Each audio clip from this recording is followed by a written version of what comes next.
जो परिंदों पर तहकीक करते हैं, डिस्कवरी वाले और दीगर लोग कहते हैं कि सुनामी आने से पहले परिंदों को और जानवरों को पता चल गया था कि सुनामी आने वाले, सब भाग गए वो इलाका छोड़कर। तन्हा उकाब की सिफत यह है कि वो आंधी और तूफान की आमद पर जब उसका कोई घोंसला ही नहीं है तो वो घोंसले की तरफ जाएगा, वो भागेगा कहाँ? वो मौसम से और आंधी और तूफान से मुकाबला करके एंजॉय करता है, उसका लुत्फ लेता है, लज्जत लेता है। गोया के इकबाल पैगाम देते हैं, आंधी आए तो उसको भागो मत छोड़ करके, हालात का मुकाबला करने की ताकत पैदा करो, कुव्वत पैदा करो। जब एक परिंदा औकाब होकर वो हालात से मुकाबला करता है, डटता है, वो डटता है, मौसम बदल जाता है, वो भागता नहीं है। इकबाल कहते हैं हालात अगर मुखालिफ है, मैदान छोड़कर मत भागो, बल्कि डट जाओ अल्लाह के भरोसे पर। जब मौसम औकाब से मुकाबले की ताकत नहीं रखता तो मर्दे मोमिन से जिसके सीने में इश्क़े मुस्तफा है, उससे मुकाबले की ताकत। सुभान अल्लाह, नारे तकबीर, नारे रिसालत, सुभान अल्लाह, सुभान अल्लाह। मौसम कहते ही बदलने वाले को, अभी सर्दी है, कुछ दिनों के बाद गर्मी होगी, फिर बारिश होगी। मौसम हमेशा नहीं रहता, मर्दे मोमिन को हमेशा रहना, जमीन के ऊपर भी रहना है, जमीन के अंदर भी रहना है। मौसम बदलते रहेंगे, मोमिन की हर लहजा नई आन नई शान होगी। मोमिन नहीं बदलता, मोमिन हालात से घबरा कर बदलता नहीं है, हालात को बदल देता है। गर्दन में हाथ डाले हैं, माहो नुजूम ने गुजरा है इन हदों से मुसलमान कभी कभी। अपने हालात से वो मुकाबला करते हैं। तीसरी चीज, मुहक्किकीन ने इकबाल की शायरी की तशरीह करते हुए लिखा है, औकाब की उम्र कमोबेश 70 साल की होती है। कितने साल की? 70 साल की। जब वो 35 साल की उम्र को पहुंचता है तो उसकी चोंच कुदरती तौर पे टेढ़ी हो जाती है। आधी उम्र में उसकी चोंच टेढ़ी हो जाती है, उसके नाखून जो पंजे के होते कमजोर हो जाते हैं, फिर वो शिकार करने के काबिल नहीं रह जाता। इसलिए कि उकाब की फितरत है कि वो किसी का बचा कुचा शिकार नहीं खाता, वो ताजा ताजा शिकार करके खुद खाता। उसकी निगाहों का आलम क्या है? इंसान की आंखों से 10 गुना ज्यादा वो देखता है, हत्ता के समुंदर के अंदर तैरती हुई मछलियों को भी वो देखता है और उड़ते हुए उसका शिकार करता है। जिन मछलियों को जाल नहीं पकड़ पाता उन मछलियों को उकाब पकड़ता है। ये कुदरत ने हमें इबरत की बात की, इबरत है ये कारखाने कुदरत में इबरत है। और गौसुल आजम दस्तगीर ने कहा अनल बाजी व शब, मैं औकाब हूं विलायत की दुनिया का। आखिर कुछ तो राज है औकाब के अंदर कि गौस पाक अपने आप को विलायत की दुनिया का औकाब कह रहे हैं। मेरे प्यारे आका अलैहिस्सलाम के प्यारे दीवानों, वो बचा कुचा नहीं खाता बल्कि वो ताजा तरीन शिकार खुद करता है, खुद खाता। जो जवान बाप की मिल्कियत पे आंखें लाल करते हैं, जींस और टी शर्ट पहन करके गली कुचों में रिकामे बैठे होते हैं, कोई ताश के पत्ते खेल रहा है, कोई जुआ खेल रहा है, कोई कौड़ी खेल रहा है, पूछो करते क्या हो? कुछ नहीं करते। क्यों कुछ नहीं करते? का अपने मेयार का कोई काम मिलेगा तो करेंगे। अरे तेरी औकात क्या और तेरा मेयार क्या? सुन, क्या तू हवाई जहाज चलाएगा? क्या तू आसमानों पर चांद पर जाएगा? क्या मेयार है तेरा? अरे जब मुस्तफा जान रहमत जिसके तलवों को जिब्रील अमीन के सर के ताज के मोती सजदा करते हैं, जब वो मुस्तफा जान रहमत शाम के बाजार में खड़े होकर तिजारत कर सकते हैं तो क्या हम बाजारों में खड़े नहीं हो सकते? वल्लाह मुस्तफा जान रहमत सल्लल्लाहु अलैहि वसल्लम फरमाते हैं, जो रिज़्क़े हलाल के लिए जिल्लत की जगह खड़े होता है, अल्लाह अपनी शान के मुताबिक उसको इज्जत अता फरमाता है। चोरी करने में शर्म है, हराम खाने में शर्म है, जुआ खेलने में शर्म है, ज़िना करने में शर्म है, हलाल कमाने में शर्म नहीं है। अगर कोई पानी भी बेचकर रोजी हलाल कमाता है तो वो बैठ करके रिकामे खाने वाले से बेहतर है। नौजवानों रिकामे मत रहो, मुफ्त की रोजी मत खाओ, इसलिए कि मुफ्त के खाने वाले गुनाहों की तरफ बढ़ते हैं। अय्याशों की रिकामापन इंसान को मुजरिम बना देता है, इंसान को गुनहगार बना देता है, इंसान को पापी बना देता है। ये आज जो नौजवानों में मोबाइल, इंटरनेट, फेसबुक और पता नहीं क्या क्या बलाएं इनके अंदर घुस गई है, 80% जवान रिकामे हैं। इसलिए मैं देश की जबान में रिकामा बोल रहा हूं। अभी मेरे बिरादर अजीज हाफिज अमीन साहब ने मुझे इशारा कर दिया कि बात इनके मेयार की करें। ऐसे नहीं हो कि मैं पानी को आब कहूं और आप उठ करके कहें कि चले कोई कुरान की आयत तिलावत हो रही है, ये तकरीर तो अपने बस की ही नहीं है। तो वो बात नहीं करेंगे जो आपके बस में ना हो। आप इस बात को समझें और वालिदैन और सरपरस्तों से भी कहता हूं, कितनी भी दौलत कुदरत ने दी हो, अपनी औलाद को मसरूफ करके रखो, बिजी करके रखो, उन्हें मसरूफियतों में डुबा करके रखो, इसलिए कि गुनाहों की जड़ रिकामापन है। जिसे कुछ काम नहीं है वो गुनाह ही करेगा, वो बरअयाशियां ही करेगा, वो बुराइयां ही करेगा, वो गुनाहों को रिवाज ही देगा। अपने बच्चों को इतना मसरूफ कर दो, चाहे तालीम में, चाहे तिजारत में, चाहे घरेलू काम में, चाहे तहकीक में, चाहे तसनीफ में, चाहे इबादत में मसरूफ कर दो। तो ये वक्त जाय करने के बहाने, टाइम पास करने के बहाने गुनाहों के अड्डों को आबाद करेंगे। मेरे प्यारे आका अलैहिस्सलाम के प्यारे दीवानों, हुज्जतुल इस्लाम इमाम गजाली रहमतुल्लाह अलैह ने फरमाया कि मेरे उस्ताद ने मुझे जो तालीम दी थी उनमें से मैंने कुछ बातों को अखज़ किया और मैं लोगों को नसीहत करता हूं। उनमें से एक बात यह है, मेरे उस्ताद ने कहा था, बेटा वक्त वो दो धारी तलवार है, वक्त वो दो धारी तलवार है कि अगर तू उसका इस्तेमाल न करेगा तो वो तुझे काट करके रख देगा और वो तुझे कहीं का नहीं रखेगा। आज हम वक्त का गलत इस्तेमाल कर रहे हैं, हम टाइम का गलत इस्तेमाल कर रहे हैं। तो अर्ज ये कर रहा था, 30-35 साल की उम्र में पहुंचकर बाज, जिसको उकाब कहते हैं, ईगल भी कहते हैं, शाहीन भी कहते हैं, उसकी चोंच टेढ़ी हो जाती है, उसके पंजे नाकाम हो जाते हैं, वो उड़ के शिकार करने के काबिल नहीं रहता। पता है फिर वो क्या करता है? जवानों के लिए इबरत है। इकबाल बड़ा मुफक्किर था कौम का, बड़ा दर्द था उसके दिल में कौम का। अल्लाह उनकी कब्र पर रहमत और नूर की बरसात फरमाए। क्या फिक्र दिए कौम को। कहा कि औकाब करता क्या है, चोंच टेढ़ी हो जाए, नाखून नाकाम हो जाए तो वो ये नहीं करता कि फिर बचा कुचा खाने लगता है, नहीं, फिर वो किसी ऊंचे पहाड़ पे, चट्टान पे चला जाता है और वो ये फैसला करता है कि मैं मर जाऊंगा लेकिन किसी का बचा कुचा नहीं खाऊंगा।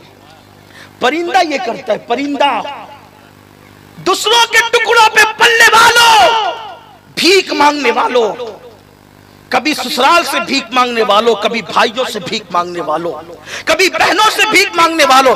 इस्लाम मांगने वालों का मजहब नहीं है, इस्लाम देने वालों का मजहब है। मुस्तफा जान रहमत ने फरमाया, नीचे वाले हाथ से ऊपर वाला हाथ बेहतर है। अगर बेहतर बनना है तो यूं ना करो, यूं किया करो। अल्लाह तुम्हें अपनी बारगाह में मकबूलियत अता फरमाएगा। सुभान अल्लाह, सुभान अल्लाह। औकाब करता क्या है? औकाब करता ये है, अगर हलाल कमाने के लिए चने बेचना पड़े तो भी शर्म न करो, हलाल कमाने के लिए रेलवे स्टेशन पे केला बेचना पड़े तो भी शर्म न करो, हलाल कमाने के लिए गड्ढा खोदना पड़े तो भी शर्म न करो। क्यों? इसलिए कि मेरे आका अलैहिस्सलातु व तस्लीम ने फरमाया, हदीस पाक का मफहूम है, गुर्बत कभी कभी इंसान को कुफ्र तक पहुंचाती है। रिकामे रहोगे, गरीब रहोगे, गरीब रहोगे, ईमान का सौदा न कर बैठो। इसलिए मालदार बनो, हलाल जरिए से मजबूत बनो, कैपेबल बनो, बोझ बनने की बजाय बोझ उठाने वाले बनो। इस्लाम का नजरिया ये है। तो वो करता क्या, ऊंची चट्टान पर सबसे जो उसकी नजर में होती जाता है उड़ते, और उड़ते जाने के बाद वो क्या करता है, वो बचा कुचा खाने की बजाय अपनी चोंच को तोड़ देता है, पत्थर पे पटक पटक कर अपनी चोंच तोड़ देता है। और उसके बाद चोंच तोड़ने से पहले वो अपने पंजों को तोड़ देता है, नाखूनों को तोड़ देता है। नहीं, मैंने मर जाना है लेकिन हालात से समझौता नहीं करना, मैंने बेगैरत नहीं होना है। एक परिंदे की गैरत ये है। अशरफुल मखलूकात, तेरी गैरत कहां गई? तू तो ससुराल से कहता है कि मंगनी पे मुझे सोने की अंगूठी चाहिए, इससे पहले तो तूने मर जाना था। हंसने की बात नहीं है। खानदेश वालों, मुशरिकाना रसूमात में डूब गए और शर्म करो। पहली बात तो मांगना ही हराम था, और फिर सोना मांगना कब जायज हो सकता था? उसी की घर से बेटी लाऊंगा जहां जहेज ज्यादा मिले। तो तेरे बाजू किस काम के? तेरे बाजू किस काम के है? मर्दे मुजाहिद तेरे बाजू किस काम के है? मोमिन किसी पे बोझ नहीं बनता, बोझ उठाने वाला बनता। फारूक आजम रदी अल्लाह तआला के दौर में एक शख्स रात और दिन मस्जिद में पड़ा रहता था। फारूक आजम ने उससे, वो तो उमर इब्ने खत्ताब थे, जल्दी से किसी से क्या मुतासिर हो सकते थे, उन्होंने जलवा मुस्तफा देखा था। फरमाया तू मस्जिद में रात दिन पड़ा रहता है, अगर तबलीगी जमात से मुंसलिक या उनसे मुतासिर कोई मेरा भाई यहाँ बैठा हो तो मैं उनसे कहना चाहता हूँ, ये दकियानुसियत तबलीगी जमात की फैलाई हुई है कि कुछ ना करो और हाथ पे हाथ रख करके बैठो, कहो कि अल्लाह देगा, अल्लाह देगा, अल्लाह ही देगा। ये फकीरों की फिक्र है।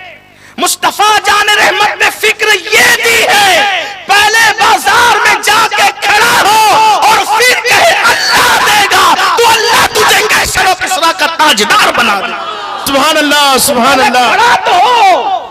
ये जनाना फिक्र तबलीगी जमात की दी हुई है, इसलिए कि ये जमात मोमिनों की बनाई हुई नहीं है, ये जमात यहूद और नसारा की बनाई हुई है। चलाता कोई हो, बनाया जिसने है उस पर हमारी निगाह है, वरना जिसको मुस्तफा जान रहमत ने बनाया था वो कभी शाम के बाजार में नजर आया, वो कभी यमन के बाजार में नजर आया, वो कभी मिस्र के बाजार में नजर आया, वो कभी मालाबार के बाजार में नजर आया। माल बेचता गया, सदाकत से लोगों को ईमान की दौलत। सुभान अल्लाह, सुभान अल्लाह, सुभान अल्लाह। नारे तकबीर, नारे रिसालत, नारे हैदरी। कोई जाके ये ना कहे कि आज अमीरुल कादरी तबलीगी जमात में बड़े गुस्से में। मैं गुस्से में नहीं हूं, हकीकत का एतराफ कर रहा हूं। ये हमें मफलूज करने के लिए इस तरीके की तहरीकें कायम की गई है। अल्हम्दुलिल्लाह उनमें और सुन्नी दावत इस्लामी में अहले सुन्नत की तंजीमों में फर्क ये है कि हम सिर्फ दुआ वाले लोग नहीं हैं, बल्कि दुआ से पहले हम तदबीर करने वाले। सुभान अल्लाह, सुभान अल्लाह। हक है। हमारे इमाम ने तो पूरा रिसाला लिखा, तदबीर फला नजात इस्लाह, और बताया कि तदबीर क्या चीज है। तो वो अपने पंजों के नाखून तोड़ देता है, चोंच तोड़ देता है, मैं नहीं खाऊंगा मर जाऊंगा, लेकिन बचा कुछ है पर तो गुजारा नहीं करूंगा। लेकिन उसका तवक्कुल, उसकी गैरत उस कुदरत ही ने पैदा की है। कुदरत ये करती है कि फिर सिर्फ 4 महीने के अंदर उसको दोबारा से चोंच अता करती है। सुभान अल्लाह। दोबारा नाखून अता करती है। जब चोंच और नाखून उसको मिल जाते हैं तो उसके पर भी उड़ते उड़ते 30-35 साल में मोटे हो जाते, उड़ने के काबिल नहीं रहते। फिर वो उस नई चोंच से सारे पर उखाड़ के फेंक देता है। ऐ ताहिरे लाहूती, ऐ ताहिरे लाहूती, उस रिस्क से मौत अच्छी, उस रिस्क से मौत अच्छी जिस रिस्क से आती हो परवाज में कोताही। उस रिस्क से मौत अच्छी है जिसमें उड़ने में दुश्वारी होती है। हम रिस्क तो छोड़ सकते हैं, बुलंद परवाज़ी नहीं छोड़ सकते, इसलिए कि यकीन है कि जिसने पैदा किया है जब तक जिंदा रहेंगे वो रोजी जरूर अता करेंगे इंशाअल्लाह, जरूर। सुभान अल्लाह, सुभान अल्लाह। लेकिन परवाज तो कोई सीखे। अल्लाह अकबर, तो वो चोंच तोड़ता है, पंजे के नाखून तोड़ देता, अल्लाह नए 3 महीने में अता करता है। फिर वो बाल और पर भी उखाड़ के फेंक देता है। अल्लाह तबारक व तआला सिर्फ 30 दिन में उसको नए बालों पर अता करता है और फिर वो उड़ता है और नई जिंदगी के साथ जीता है। इकबाल कहते हैं, ऐ जवान अगर तुझ पर भी ऐसा वक्त आए मायूस मत होना, मायूस मत, मायूसी कुफ्र है, मायूस मत होना। क्योंकि लोग टीपू सुल्तान का एक कौल बहुत मशहूर करके बयान करते हैं। मैं परसों मैसूर में था, मैंने मैसूर वालों से यही कहा, सियासी स्टेज से ये कौल सुना है, जरा मजहबी स्टेज से भी सुनो। सियासी लीडरों ने बहुत कहा कि टीपू सुल्तान फतेह अली कहते थे कि गीदड़ की 1000 दिन की जिंदगी से शेर की 1 दिन की जिंदगी बेहतर है। मैंने कहा क्या समझे आप, क्या समझे? टीपू फतेह अली सूफियों का गुलाम था। टीपू सुल्तान गौसुल आजम दस्तगीर का गुलाम था। हमारे उलमा ने बयान किया है कि उसने अपनी तलवार पर या शेख अब्दुल कादिर जिलानी शयान लिल्ला लिखा लिखा था। सुभान अल्लाह, सुभान अल्लाह। वली की दुआ से पैदा हुआ, वलियों के कदमों से वाबस्ता रहा और सारी जिंदगी वलियों की जो है वो बारगाह में जबी साई करता रहा। सुल्तान टीपू फतेह अली ने कहा था, गीदड़ की 1000 दिन की जिंदगी से शेर की 1 दिन की जिंदगी बेहतर है। तो मैंने कहा सियासी स्टेज पर तो बड़ी तालियां पीटी, इस पर इसका मतलब भी कभी समझे? वो बेचारे सियासी लीडर जो खड़े होकर पेशाब करते हैं वो क्या बताएंगे उसका मतलब, जो सूफियों के गुलाम ने बयान किया। सुनो, शेर की जिंदगी का मतलब ये नहीं कि सीना तान के चल और लोगों को जो है वो गुरूर और तकब्बुर से मरऊब कर दे। नहीं, शेर की खुसूसियत ये है कि शेर की गिज़ा जो अल्लाह ने मुकर्रर की है, शेर उस गिज़ा को छोड़कर दूसरी गिज़ा कभी नहीं खाता।